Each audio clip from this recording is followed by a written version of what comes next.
Camino a lo desconocido. Seguimos en esta senda sobre la psicopatía en mujeres. Todo este análisis forense que demuestra cómo una mujer puede tratar de camuflarse y también hacer de las suyas en esta vida, en esta esfera, sea laboral, social y emocional, porque ya lo hemos abordado en otras oportunidades sobre las psicópatas, cómo pueden presentarse en la vida cotidiana, siempre con un aspecto de alta funcionalidad social, un rol de víctima habilidoso, un encanto superficial sofisticado e imagen pública impecable. Es así como los psicoanalistas, psiquiatras, psicólogos e incluso los sociólogos han ido desarrollando ciertos patrones para poder ver cuando una mujer es psicópata o no. Pero hay que entender que la mujer psicópata no solamente improvisa, sino que calcula, va detectando cualquier vulnerabilidad de las otras personas con demasiada precisión y alternan también entre la frialdad, la victimización, según le convenga el escenario, la seducción. Y claramente explota todo para poder obtener el poder, el control y también recursos. Pero además, con toda esta puesta en escena, su arma favorita es siempre modificar la percepción de la víctima para poder destruir su sentido de realidad. Todo esto que yo menciono es lo que días atrás un psiquiatra estuvo en nuestro programa conversándonos y también dándonos directrices de cómo poder estar alerta y detectar cuando una mujer es psicópata. Mientras el psicópata, que es un hombre, siempre tiende a una agresión directa, la psicopatía en la mujer siempre va destruyendo desde dentro. La invasión mental y emocional, la destrucción de reputación, triangulación, aislamiento, manipulación en estas redes sociales que le llaman algunos, y la difamación. Recuerde que la difamación es un punto que con una sola mentira mata 1000 verdades. Y el daño no se ve en el cuerpo, sino que se ve en la psiquis. Y hay que tener siempre esta precaución cuando estamos siendo objetos de, por algún medio, agresión por parte de las mujeres.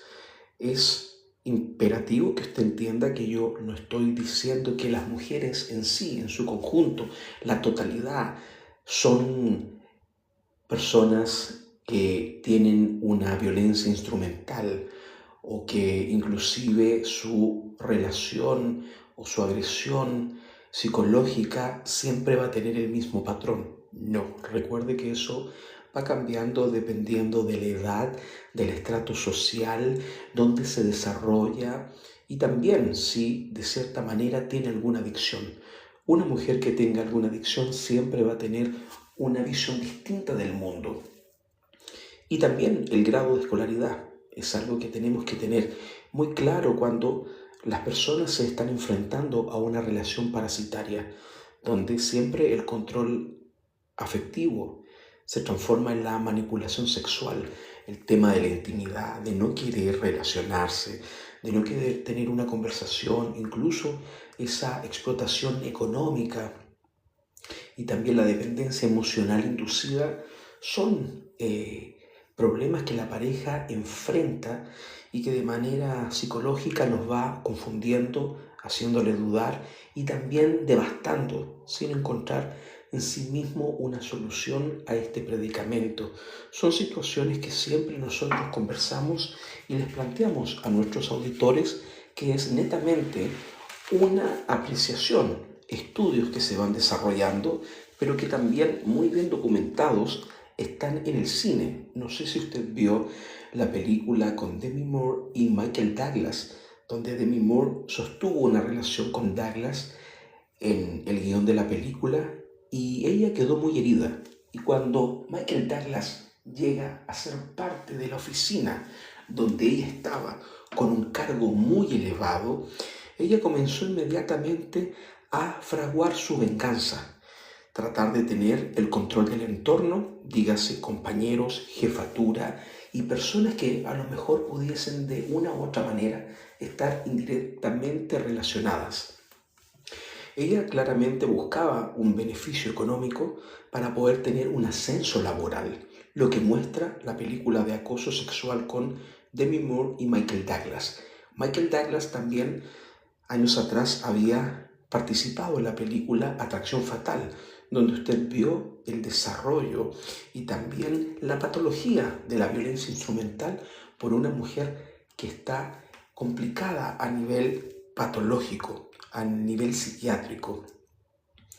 Pero recuerde que también esta mujer que sufre esta psicopatía tiene una falta total de empatía genuina hacia su pareja, hacia algún amigo, hacia algún compañero de trabajo, y eso lo vuelve muy complicado porque relacionarse con estas personas es una asimetría.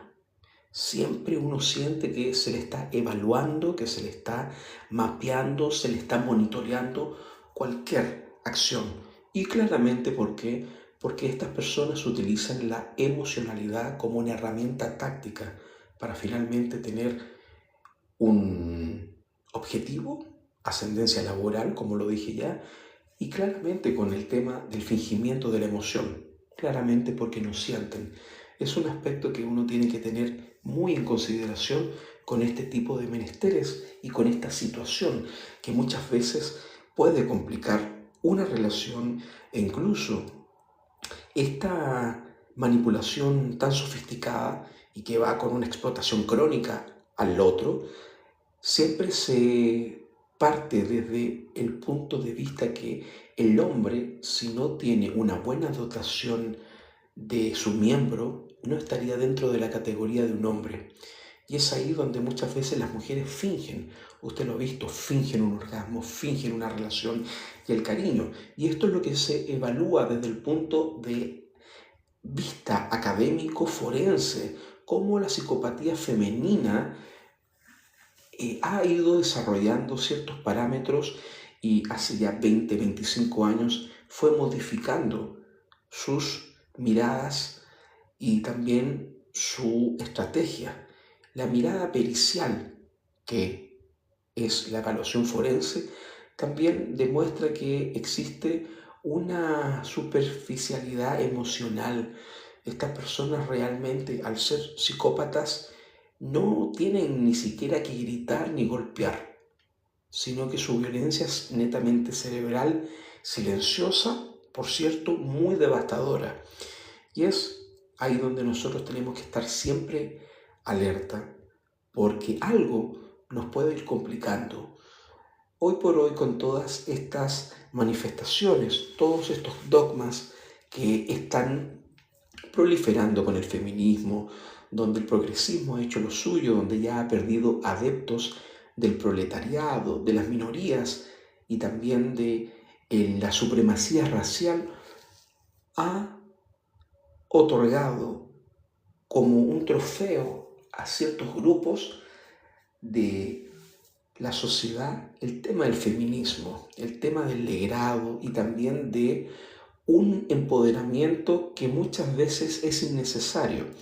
Muchas de estas personas que están propalando y promueven este tipo de conductas sectarias de célula, por decir algo, están dentro de esta evaluación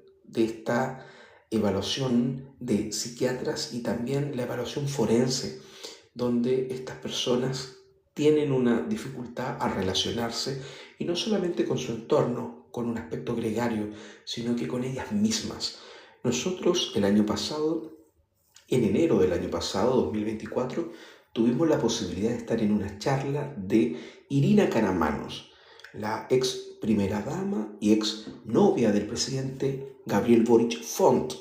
Estuvimos en esa exhortación donde ella, con un grupo de 4 personas más activistas decían y eran muy categóricas de que la sociedad, el mundo funcionaría mucho mejor sin hombres.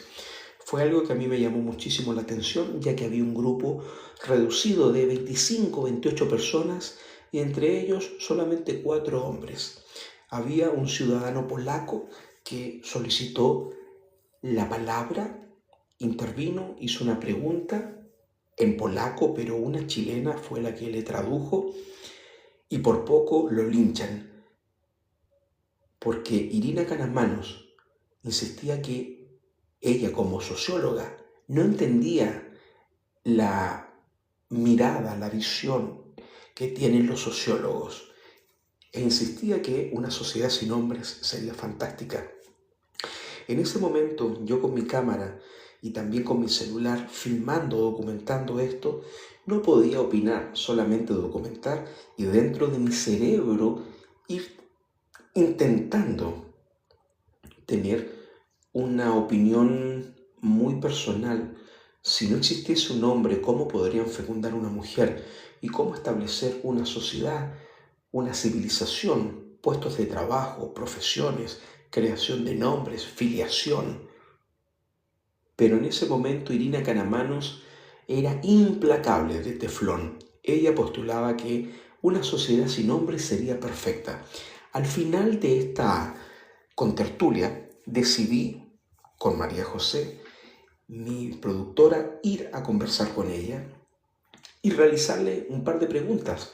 Claramente se negó a la entrevista porque ella estaba siendo monitoreada por un proceso que se estaba llevando en la fiscalía e Irina Karamanos me dijo que si nos declaraba algo le podrían cortar la cabeza en la moneda. Fue algo que me alertó un poco, pero sin duda empecé a conversar, entrevistándola de manera no estructurada y le preguntaba si ella desde su punto de vista como mujer, como feminista, pero también como nieta de griegos, quienes fueron finalmente los que crearon las polis y también el sometimiento de la mujer en la escala evolutiva del ser humano, ella pensaba que podría desde su trinchera salvar ciertas lenguas, como el griego antiguo, o incluso defender de manera acérrima la práctica y también la filosofía del alzamiento de la mujer afrodescendiente en Chile y en algunos otros países de la orbe. Le impresionó, algo me contestó, pero fue reticente a la entrevista y claramente yo percibí, al igual que María José, que dentro de sus emociones, su emocionalidad, tenía como herramienta táctica esto de un control afectivo y también una dependencia emocional inducida, lo que es la violencia instrumental que ya les hablaba al principio de tener el control del entorno, obtener claramente beneficios económicos que permiten también un ascenso laboral y al no sentir culpa, estas personas pueden difamar, manipular y también destruir la reputación. Fue algo muy interesante poder alternar con Irina Karamanos en enero del 2024. Nosotros habíamos terminado de documentar en el Congreso Futuro con Guido Girardi Lavín y también con el Senado de Renovación Nacional Francisco Javier Chaguán, quienes siempre nos convocan a este espacio tan interesante del Congreso Futuro. Hablando de también las vivencias y también aspectos que han marcado a nuestra sociedad hace exactamente 35 años, el 9 de diciembre de 1990, nos marchamos desde esta situación de la psicopatía en mujeres, nos viajamos, nos vamos, nos internamos a las presidenciales directas en Polonia, porque el día 9 de diciembre del año 90, Lech Wałęsa ganó las primeras elecciones en Polonia. Fue el primer presidente de Polonia democrática tras la caída de esta cortina de hierro que usted sabe que estaba entre el año 90 y 95. y que bueno, fue sucedido en el cargo por Aleksander Kaniewski.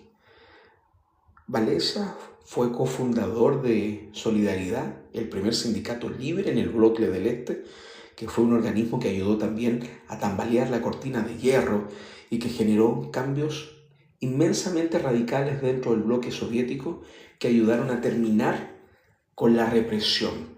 Hoy en Polonia existe un clima que tiene proscrito, que tiene prohibido el comunismo como ideología, como movimiento, como pensamiento, como paradigma, como dogma. No se puede ser comunista en Polonia. Ya hace 35 años ya se empezaba, de cierta manera, a hacer revueltas. Las revueltas claramente del año 70 terminaron, usted lo sabe, con manifestantes que perdieron su vida por la policía polaca, y claramente esto fue haciendo que se alzaran líderes en la Polonia del siglo pasado. Hoy, 9 de diciembre del año 2025, se conmemora la primera elección presidencial directa en Polonia, que ganó Lech Walesa. No sé si usted sabía esto, si a lo mejor no lo sabía, ya tiene un poquito de claridad en este tipo de historia, en este tipo también de parte de nuestra comunidad y también de lo que va alternándose en algunos lugares del mundo. Hoy por hoy usted ve el mundo que está muy complicado, con una situación política, con una situación también migratoria que nos tiene algunos un poco complicados. En Europa ya se habla de devastación, en Europa se está hablando de que está terminada, que está casi acabada la historia, que es finalmente un cuento, todo lo que está sucediendo con España y también con la famosa Francia, Alemania. No sé si usted se dio cuenta que en Alemania, en todas estas ferias de Navidad, se están bloqueando, se están poniendo protecciones por miedo a atentados, a algún ataque. Y Europa, la Unión Europea, no ve con muy buena mirada el tema de la población musulmana que está arribando y que de cierta manera está instaurando su creencia del islamismo. Europa por muchos años tuvo el conflicto con Al Qaeda. Yo no sé si usted se recuerda todos los problemas que tuvo con Europa, esta organización terrorista, paramilitar, yidaísta, que puso y doblegó a Europa por mucho tiempo y que también tuvo un punto muy neurálgico en los atentados del 11 de septiembre del 2001 y que bueno, eso ha ido también poniendo a subgrupos, a subdivisiones de el mundo islámico en entredicho. Se dice que muchos no van a los países donde está el ser musulmán, el islamismo está instaurado, sino que quieren ir a lugares para poder invadir, para poder modificar a su antojo. Y claramente en España está existiendo un problema, porque España se está replicando lo que ha sucedido en Reino Unido e Italia, donde se abrió la puerta a una población negra que está complicando a estos países en Europa, algunos países con regímenes completamente distintos. Unos son presidencialistas, otros monárquicos, y claramente la revelación de Mahoma no tiene mucha relación con la democracia que presentan o que han alegado y han luchado por muchas décadas en Europa. Primera, Segunda Guerra Mundial ha sido algo también muy devastador, pero este movimiento de resistencia que tiene una índole islamista, antiimperialista y nacionalista completamente totalitaria, está llegando con sus ramas a extenderse de una manera muy intrigante, interesante y también preocupante. Porque ya en la ciudad de Nueva York usted se dio cuenta que el nuevo alcalde de Nueva York, Zoran Mandani, que es una persona que no tiene ni siquiera 40 años, es finalmente el alcalde 111 de la ciudad de Nueva York, y él tiene una concepción muy distinta a lo que la ciudad que nunca duerme ha llevado por años. Esto de considerarse a sí mismo como un socialdemócrata después de la campaña presidencial de Bernie Sanders hace 9 años, lo llevó a estar en la banca de reserva, pero nadie dimensionó que él podría llegar, que Zoran Mandani podría llegar a ser el alcalde de Nueva York. Hay que recordar que él también es miembro de la Organización Democrática Socialista de América, ¿ya? Que es una organización, una de las mayores organizaciones socialistas en los Estados Unidos. Y bueno, vamos a ver finalmente qué es lo que va pasando en esta nueva administración. Ya en el Bronx existen problemas, Queens, Brooklyn, el Bajo Manhattan. Usted puede ir leyendo todos los días una noticia distinta y también que sostiene que hay una vehemencia por parte de Mandani que él no quiere reconocer. Incluso él dice que no va a impedir que los musulmanes, los islámicos, hagan sus oraciones y que incluso metan demasiado ruido. De hecho, él no quiere que se llegue, como lo están haciendo en China, de demoler las mezquitas. Próximamente vamos a tener la entrevista con un imán, que es una especie de sacerdote, de pastor, de clérigo del mundo árabe, para que nos pueda explicar en profundidad también de qué consta el Corán y sus suras, que son sus capítulos, como lo tendría la Biblia, sus evangelios, sus capítulos, para que usted pueda tener una noción de eso con mayor claridad. Para cerrar el tema de este nuevo alcalde que tiene la ciudad de Nueva York, Zoran Mandani, hace ya 5 años, plenamente en la pandemia, él tuiteó y expresó que apoyaba recordar los fondos para la policía de Nueva York. Vamos a ver finalmente qué va a suceder, porque durante su carrera electoral dijo que trabajaría con la policía en lugar de recortar los fondos. Usted se da cuenta muchas veces que los políticos, tras 3, 5 o inclusive 10 años, van modificando y van cambiando su concepto y también su visión, su apostolado, para poder finalmente tener una visión, o tener, mejor dicho, adeptos a esto de la postura palestina, que él también lo ha estado conversando, ha sido muy crítico con esto, porque él apoya todo el movimiento de boicot, de desinversiones y sanciones, el tema del antisionismo, y hay algo que allí está él mezclando el tema de Israel con el Estado judío, la igualdad de los derechos. Entonces el tema de Palestina está complicando un poco a Nueva York y ni siquiera un mes tiene él en el cargo.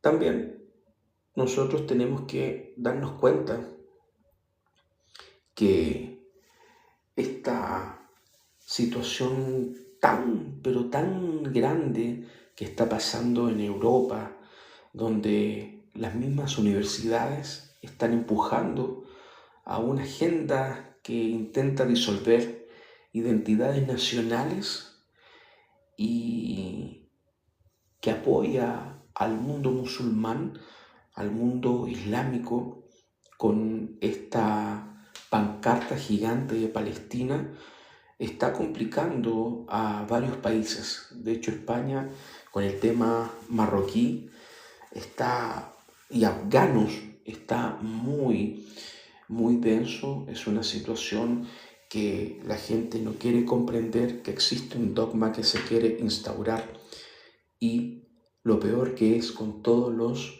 impuestos de las personas, de los ciudadanos que nacieron en ese país. Muchas veces es injusto que venga un foráneo, un inmigrante, inclusive irregular, y que tenga mayor garantía o beneficio. Cuando hay un beneficio mayor que la persona que nació en un país, ahí hay un problema grande y es de alto impacto, porque comienza la intolerancia, la molestia, la discrepancia, la disconformidad, y de pronto salta a la xenofobia y al racismo. Pero también hay un grupo de cuerpo académico en la universidad que está haciendo una publicidad y propagandeando esto de echar abajo estas identidades nacionales. Un ejemplo: países que son católicos se tienen que abrir a la libertad de culto.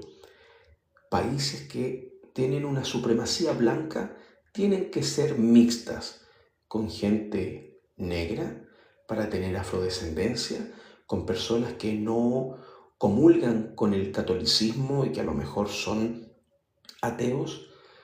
Ahí se está mezclando muchas veces el tema y se da un argumento que suena sensato, pero hay también una alerta y que la gente no la lee.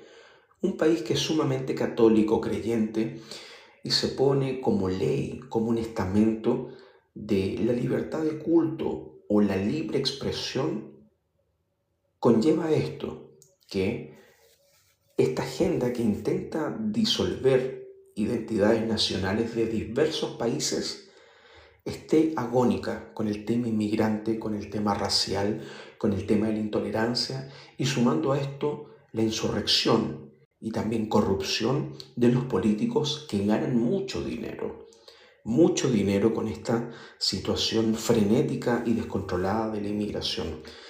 Vamos a ver qué sucede con estas comunidades musulmanas que si ya se tildan en Europa como un problema. El tema de los ataques a mujeres, el tema de la música, el tema de la Navidad, por ahí muchos videos que a veces uno tiene que tener 5 filtros mínimo para poder dilucidar si es inteligencia artificial o es algo real. Eso es algo que uno tiene que tener muy claro en esta senda que se transforma en un camino a lo desconocido. Volvemos a Chile, estábamos por Europa, pero vamos a lo que pasó acá en Chile con este debate por migraciones, donde la izquierda rechazó tipificar como delito todos los ingresos clandestinos. Eso que usted escucha que entran por trocha o por un paso no habilitado, porque por el paso ancestral solamente bolivianos que están en una línea, en un kilómetro específico de la línea de la Concordia. La discusión migratoria se vuelve a instalar nuevamente en el Congreso mientras seguimos con esta carrera presidencial por la candidata Janet Jara Román y José Antonio Kast, que hoy hicieron su último debate en Anatel.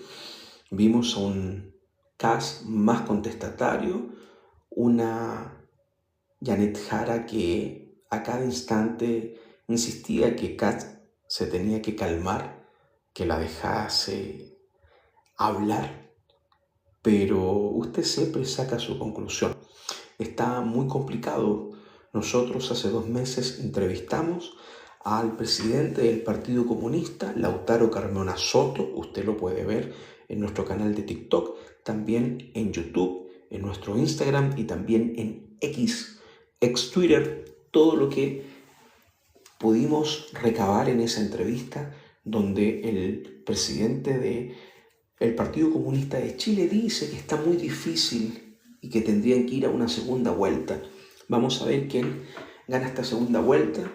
Hay mitos y también mentiras muy complicadas, unas que pueden matar inclusive un programa que tiene como campaña para algunos ya ganador a Kast, otros lo ven como una amenaza. Sin embargo, la abolición, o mejor dicho, la derogación de la pena de muerte, de tratar de reinstalarla en nuestro ordenamiento, eso es muy difícil porque estamos en muchos pactos, estamos en muchos tratados internacionales que temen los presidentes a la cancelación, como también que es muy difícil la derogación de la ley de la PGU, de la pensión garantizada universal. Unos dicen que fue el presidente Boric que la promulgó, otros dicen que la aprobó el presidente Piñera, que hace un año falleció en un atentado. Usted ve que las condiciones son fuera de lo normal. Una persona tan experimentada como Sebastián Piñera, que tuviese un término así. Hay algo muy duro ahí con el tema de Hermosilla y esto de la muñeca bielorrusa ahora. Algo hay. Pero como le comentaba, la discusión migratoria se instala en el hemiciclo y la Comisión de Gobierno de la Cámara de Diputados, que tenía en tabla la votación de este proyecto que buscó sancionar penalmente el ingreso clandestino de foráneos a Chile y crear centros de internación provisoria para todas estas personas que con orden de expulsión vigente tuviesen que ser expulsados, quedó finalmente vetado. Y lo peor, que este proyecto fue ingresado en agosto del 2022 y nosotros estamos en diciembre del 2025. Hay que recordar que hace más de 1 año y medio, en enero del 2024, recién tuvo su primer trámite en la Cámara, donde ahí se aprobó en general por algunos diputados, pero siempre con votos en contra provenientes del Partido Comunista, el Frente Amplio, el Partido Socialista e Independiente de Izquierda. Esos partidos independientes, sean de izquierda o de derecha, siempre tienen una coalición o tienen un padrino, que podría ser la Renovación Nacional, la UDI, el Partido Comunista, Socialista o el Frente Amplio. Hay una cosa que también se ha estado criticando mucho, la postura que tiene Eduardo Frei con este apoyo inusitado o esta traición hacia la democracia cristiana al apoyar a el contendiente José Antonio Kast. Hay una cosa que yo siempre hago referencia con los emblemas, con los escudos de los partidos políticos. El escudo o el emblema, como usted le quiera llamar, el de la democracia cristiana, el de la DC, la Falange, la Concertación, tiene una flecha roja mirando hacia el cielo y abajo tiene 2 líneas rojas de manera horizontal, una sobre otra. ¿Y qué quiere decir? Que hay una línea roja que quiere superar al comunismo. Si usted no me cree, puede revisarlo a través de la página de la democracia cristiana. Siempre hemos sabido que la democracia cristiana es centro derecha, Y ya pasó con esto que hizo la ex senadora Rincón con la Fundación de Demócratas, que le ha dado su apoyo, inclusive con el ex senador Tarut, le están dando el apoyo a José Antonio Kast. Pero volviendo al tema de la inmigración y este debate donde la tipificación de los ingresos clandestinos a Chile fue rechazado por la izquierda. Es algo completamente inaudito con todo esto lo que ha traído. Hay personas que dicen que el presidente Piñera fue a Cúcuta y convocó a los irregulares a venir a Chile y vulnerar el decreto supremo del año 75, una legislación de hace 50 años que recién en el 2021 tuvo una especie de proyecto de ley, de una mejora cuando entra como ministro del Interior Rodrigo Delgado, ex alcalde de la comuna de Estación Central, esa misma comuna donde mataron a un transeúnte que estaba esperando una micro para llegar a su casa, saliente del turno de noche, en la intersección de la Alameda con General Velázquez. ¿Dónde está el líder? Yo sé que usted más de alguna vez ha pasado. Es algo completamente impresentable que no se quiera avanzar, no se quiera reformar, porque en el 2022 se presenta el instructivo que iba a mostrar cómo iba a funcionar el tema de la expulsión administrativa y también judicial.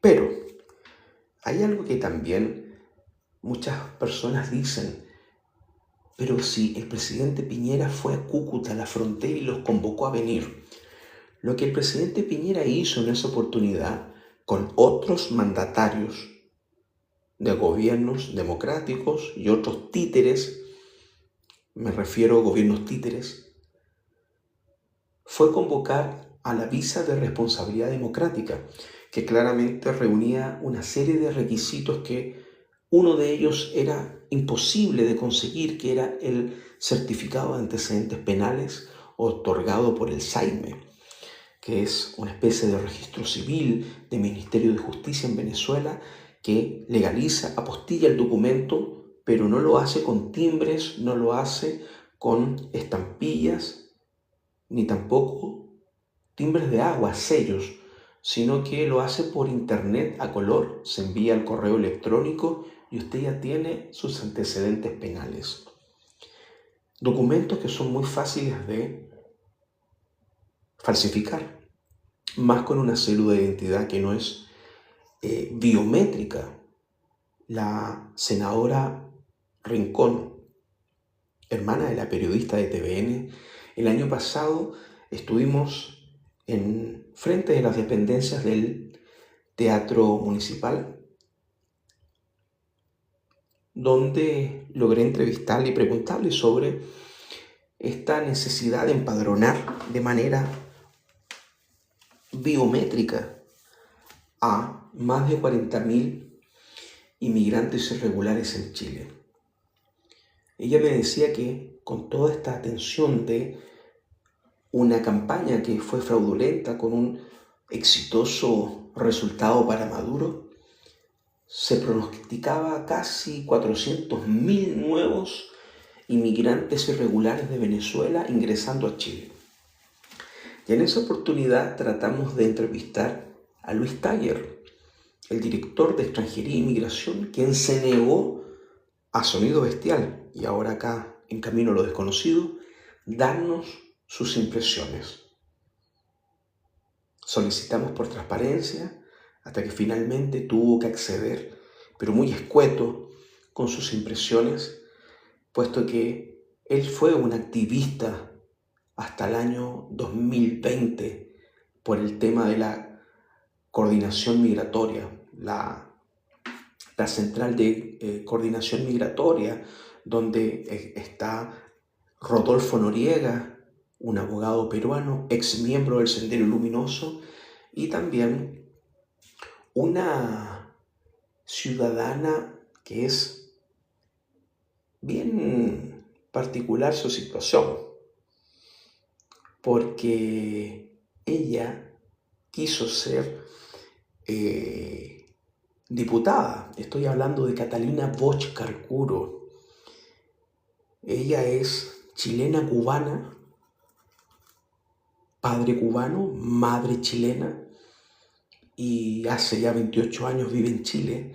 Y Catalina Bosch Carcuro, ella como psicóloga, magíster en ciencia jurídica voluntaria, activista de mujeres y también la infancia y comunidades migrantes y toda esa gran parafernalia en activismo social, junto con Rodolfo Noriega y Luis Taller Ojeda, realizaban hasta el 2020, antes que se declarase la pandemia en marzo del 2020, como operadores políticos, pero también como personas que ayudaban y también estaban convocando a que las personas vinieran de manera irregular y que era imposible que las personas que tenían hijos chilenos o que estaban pololeando, novio o a punto de casarse incluso, se tenían que quedar porque emigrar es un derecho y nada es ilegal. Catalina Bosch Carcuro es un peligro, aunque usted no lo crea, puesto que ella comulga con ideas de un socialismo muy obtuso, que en el siglo XXI no pega ni junta, no tiene muchísima expectativa, ni tampoco demuestra de manera objetiva que pueda resultar. Ella hoy por hoy trabaja con mujeres afrodescendientes en Chile, pero ella insiste de que Chile se tiene que abrir. Incluso ella fue parte de la convención constituyente, donde usted se dio cuenta que lo que tanto se criticó por 42 años, que era la constitución de Pinochet, en 2 ocasiones no se pudo aprobar, se rechazó. Pero sumando a eso, el presidente Boric, a los 2 meses de haber ya tomado el cargo de presidente, abril-mayo del 2022, tuvo que tomar la triste decisión de basarse en la Carta Magna, en la Carta Fundamental, la Constitución de Pinochet, para poder controlar la macrozona sur.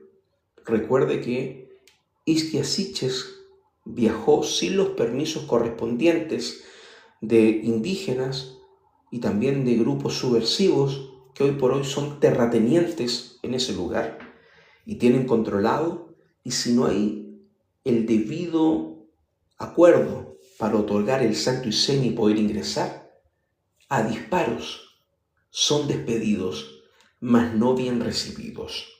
Seguimos en Camino a lo Desconocido hablando de algo de la inmigración irregular, porque en la Cámara de Diputados finalmente este debate por la migración, para poder tipificarla como delito, los ingresos clandestinos, no se pudo llevar a cabo, algo que complica a muchos chilenos, también a comunidades aymaras en el norte del país, donde han sufrido en carne propia la agresión, la usurpación de terrenos y también la propia discriminación, porque acá también se va formando una situación muy, pero muy delicada.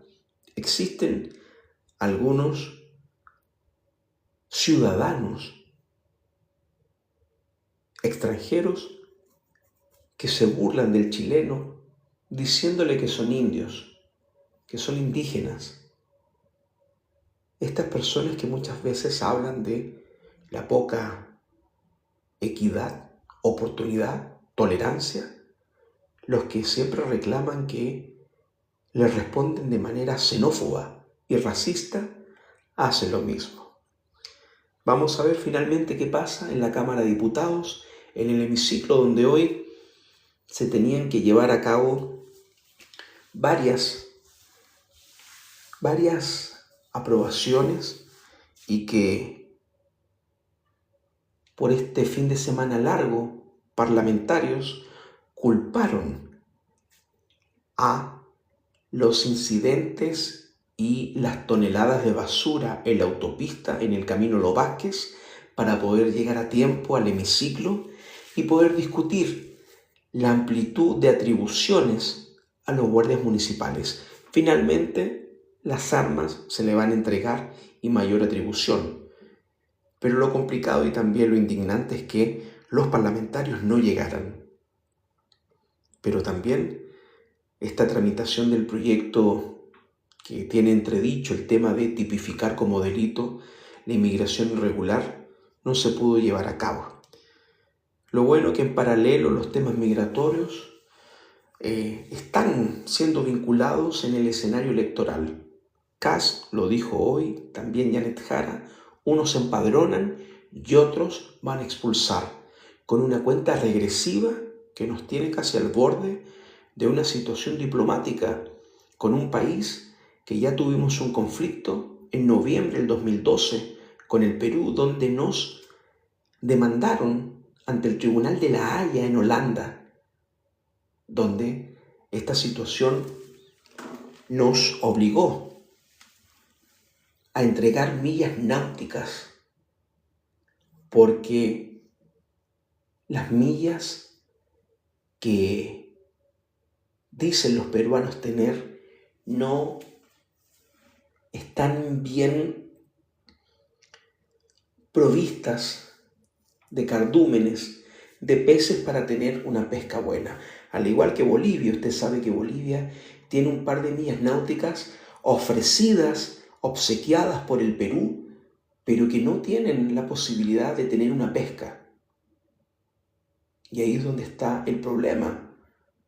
Acá hay una cosa también que he hablado en varios programas últimamente, inclusive en Radio Infinita hace ya 2 meses, el fenómeno de militarizar la frontera. Hay personas que insisten que hay que poner militares, como lo hizo ahora el Perú, que usted lo vio. Al principio parecía una pantomima, pero resultó muy eficaz. Entre empujones y amenazas, lograron disuadir a los foráneos que trataban de ingresar de manera muy violenta e irregular a territorio peruano. Pero el tema de por qué no se vuelve a minar, eso se lo preguntamos nosotros al ex candidato a senador por Valparaíso, José Miguel Insulza, porque hay gente que no entiende que la izquierda y la derecha unidas jamás serán vencidas. En Arica y Parinacota, José Miguel Insulza fue senador y en esta última carrera senatorial, él buscaba trasladarse de Arica a Parinacota al distrito de Valparaíso. El distrito de Valparaíso donde estaba Carmen Hert, que también perdió ese distrito y que ella iba a migrar desde el distrito de Valparaíso a Arica y Parinacota. No sé si usted sabe que Carmen Hert y José Miguel Insulza fueron pareja antes del golpe de Estado o pronunciamiento militar, como usted quiera llamarle. Carmen Hert ha sido una de las parlamentarias que ha insistido en que emigrar es un derecho y que inclusive hay que dar una venia, una inmunidad por nacionalidad para que las personas lleguen. Claramente la situación de ella, donde su esposo fue víctima de la dictadura cívico-militar, como ella le llama, para otros el pronunciamiento militar o la solución al problema, es lo que ella iba siempre a postular. A su vez, José Miguel Insulza también hizo lo suyo.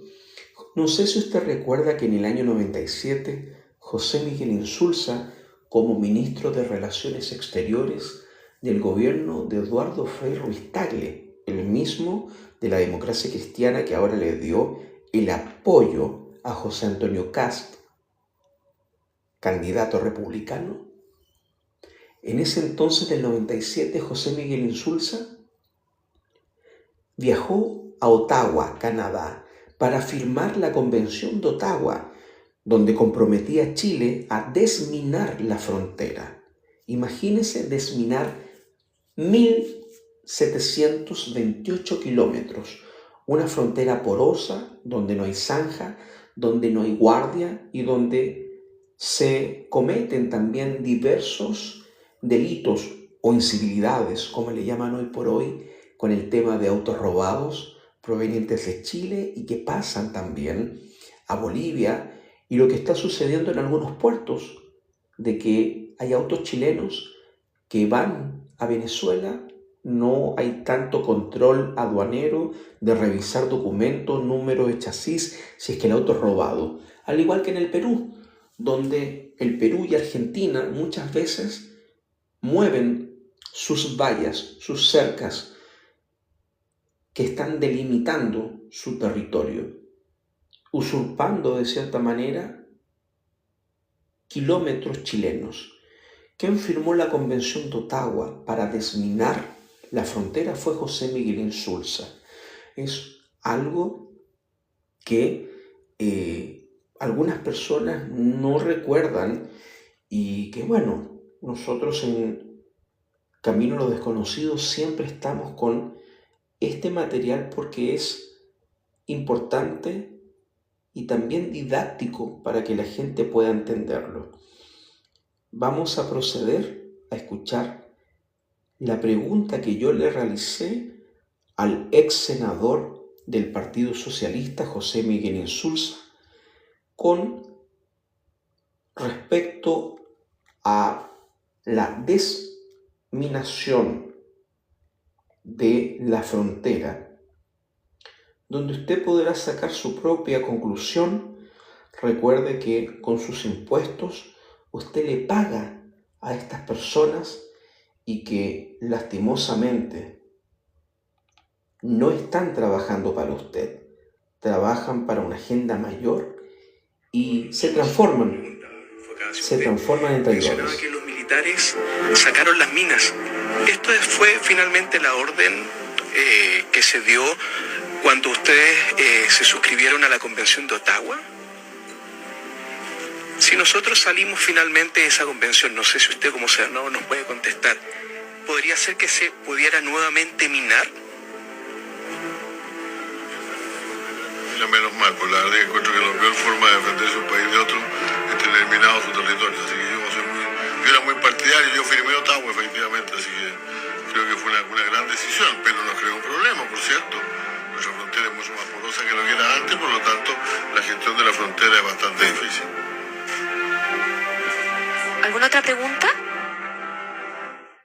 Ahí estaban escuchando ustedes material de archivo de Sonido Bestial y de Camino a lo Desconocido, donde confronto con una pregunta al senador del Partido Socialista, José Miguel Insulza, que en el año 97 era ministro de Relaciones Exteriores y que firmó efectivamente la Convención de Ottawa, que comprometía en 20 años, o sea, el 2017, a desminar la frontera.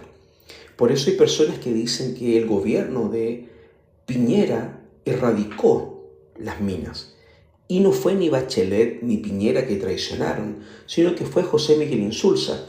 Recuerde que José Miguel Insulza, esta acción de haber desminado la famosa frontera, le valió algo muy importante, que lo transformó en secretario general de la OEA, secretario general de la Organización de Estados Americanos. Es algo muy importante y en ocasiones la gente pierde el tenor, la objetividad por pensar en izquierda, en derecha, y también los que no piensan en nada y que pierden mucho, porque al no tener una opinión ni siquiera sesgada, ni siquiera objetiva, el que no piensa en nada, inflige un dolor muy grande a la nación. Que no se le olvide nunca que José Miguel Insulza, desde el año 2005, desde mayo del 2005 a mayo del 2015, 10 años, fue el secretario general de la OEA, Organización de Estados Americanos. Así que no se olvide de eso, que él fue quien firmó la Convención de Ottawa, desminando y también con todo el tema de los ALU que van provocando que se salieran las minas antipersonales de su posición. Recuerden que eso fue algo que impulsó Pinochet, que era para precisamente custodiar la frontera, proteger a extremistas, algunos que claramente querían acabar con él. Hay personas que dicen que lo mejor era la vía armada para poder acabar con el tirano o el presidente o como quieran llamar. Pero en un próximo episodio yo les voy a hablar sobre la gobernanza por decreto que tuvo Pinochet. Augusto Pinochet fue el único presidente que gobernó por decreto. Si sale electo José Antonio Kast, él lo haría igual. De hecho, lo más probable es que él vaya a vivir a La Moneda con su familia. Eso sería un problema porque tendrían que tener muchos PPI, que son agentes de protección de personas importantes, los PPI. Muchos PPI apostados en las inmediaciones y muy estratégicas de La Moneda en caso de un atentado. Para ir finalizando el episodio de hoy, de Camino a lo Desconocido, quiero también contarle sobre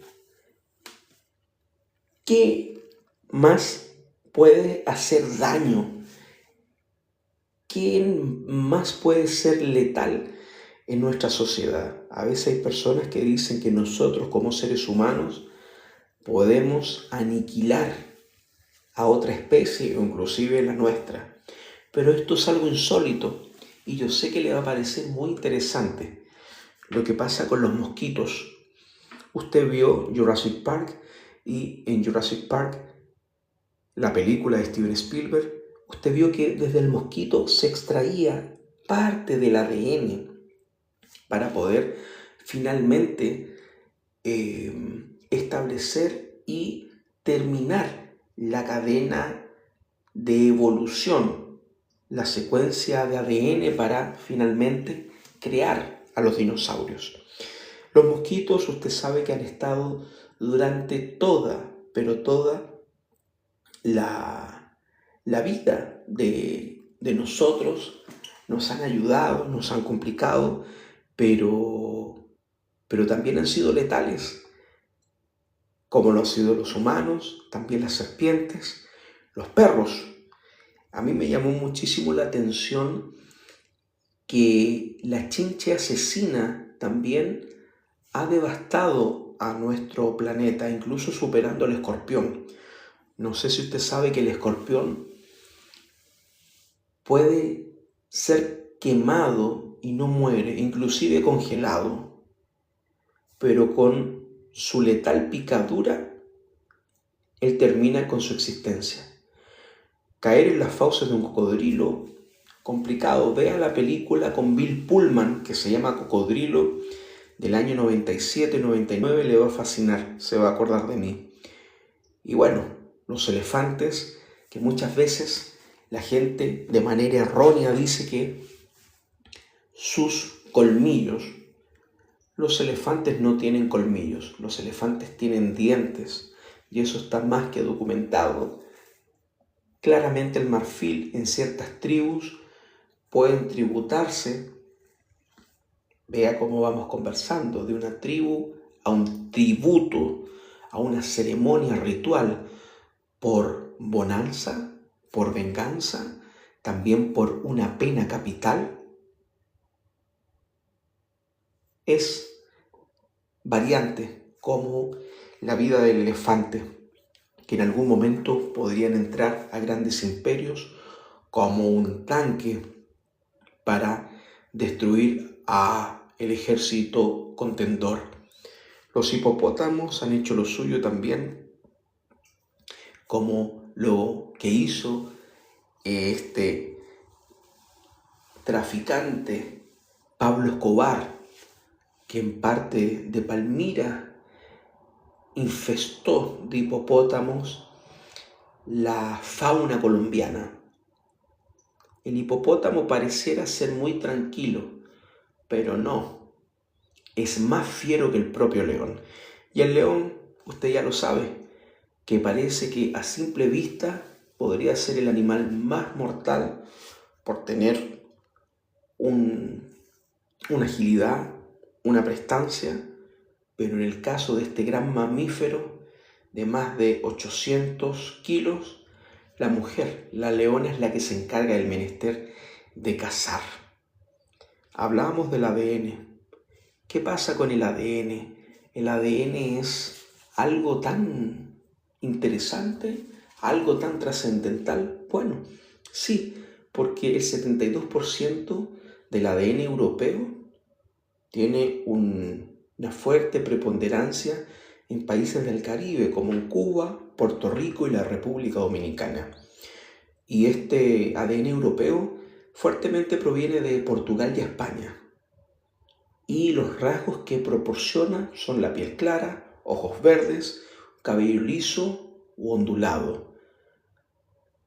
Eso es lo que puede representar también la herencia de los colonos que en algún momento llegaron a Centroamérica, a las Antillas.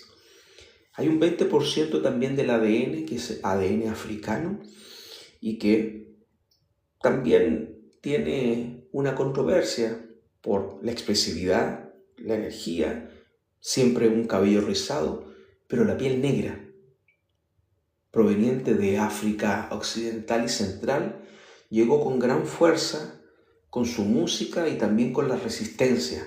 ¿Y cuál fue la resistencia de África? En el Caribe fue la santería, o la brujería, como usted quiera llamar.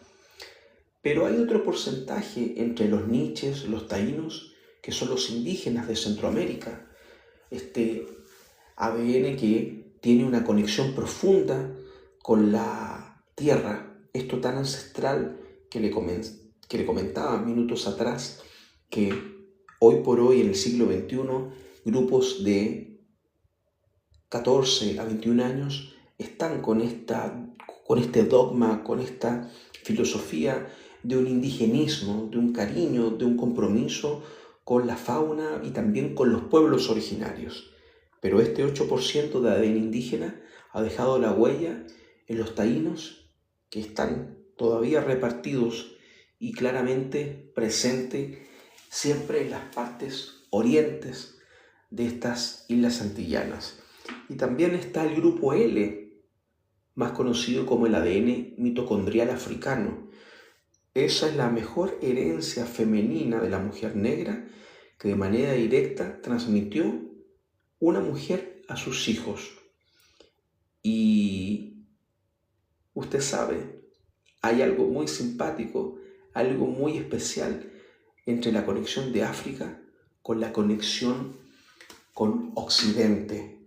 Hasta el Perú lograron llegar este pueblo oprimido, esclavo, considerado cosa por siglos, que finalmente se libertó.